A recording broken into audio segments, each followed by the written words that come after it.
It's always a challenge when approaching the creation of a new game. There is pressure to do something different, to lead the way, to deliver even better characters, environments and stories. Over the years with Tomb Raider, each adventure has broken new ground and taken the player to even more exotic locations and arenas.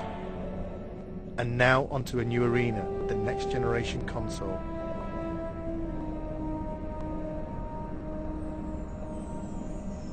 Our vision is to take the player somewhere dark, a place they might not necessarily wish to go, but a place that they'll have to venture if they want to bring Lara back. This world is from the imagination but based in reality. A dark world, a dangerous world, a world that reflects the change in Lara. It will be a new experience, one that will almost be shocking to people who have played Tomb Raider in the past. From the catacombs of the Louvre to the alleys of Prague, we searched for the seedier side of life. A world that you wouldn't normally see Lara in, but a world that she has no choice but to inhabit. Like her audience, like the game's consoles themselves, Lara has grown up. Her experiences in Tomb Raider 4 have forced her to question herself.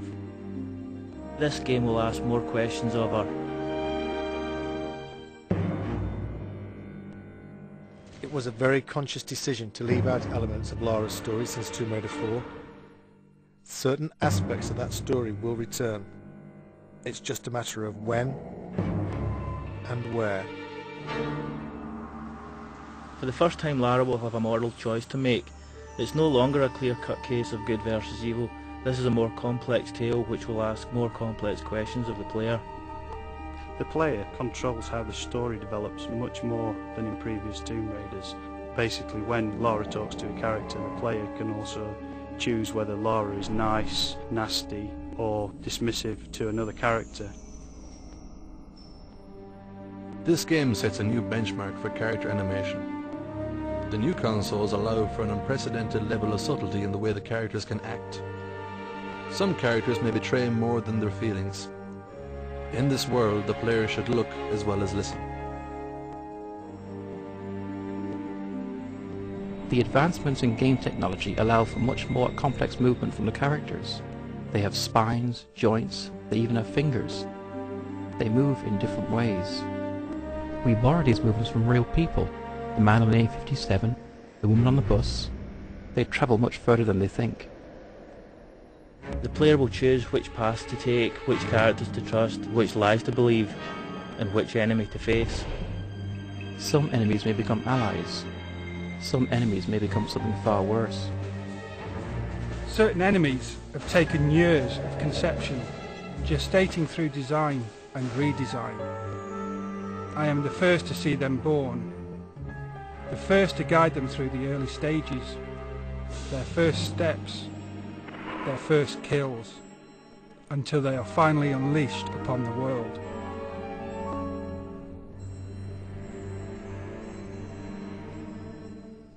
When you walk into this world, you walk into a film with multiple paths and possibilities, but one story drawing you through.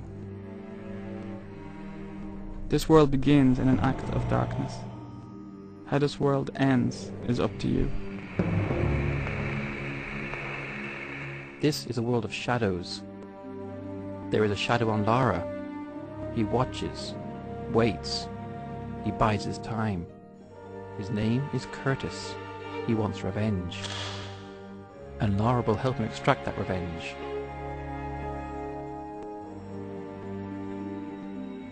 For the first time, there is another playable character in Tomb Raider. A character whose abilities combine the supernatural with the superhuman.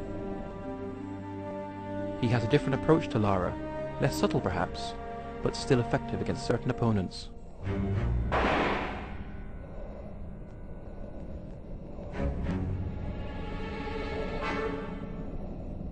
It's a much more intelligent game for the enemies as well as Lara. The PlayStation 2's got much more power to process enemies doing much more complicated things. The enemies in the game have evolved. They will work together. Notice when another enemy is killed and react accordingly. These enemies will pursue Lara. They will not stop. They have not stopped in 600 years. The Monstrum, the Cabal, Eckhart. An unholy trinity guided by an unspeakable force. Their origins lie in the annals of alchemy, not in its purported search for the secrets of gold, but in its real search for the secrets of the atom. If you control the atom, you can control life. You can create life, and you can steal life from others.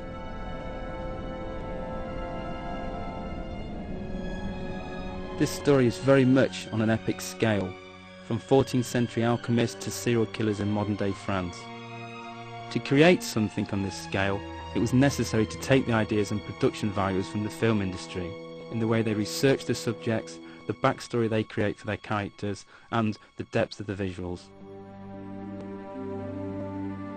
This level of production requires a total consistency of purpose. Every aspect of the game has to be in keeping with the overall concept. Every person working on the game knows that they are working on an epic, and everything they do has to reflect that, from concept to completion. For the music to match the scale of the production, we decided to use the same process that major film studios use. In this case, the London Symphony Orchestra.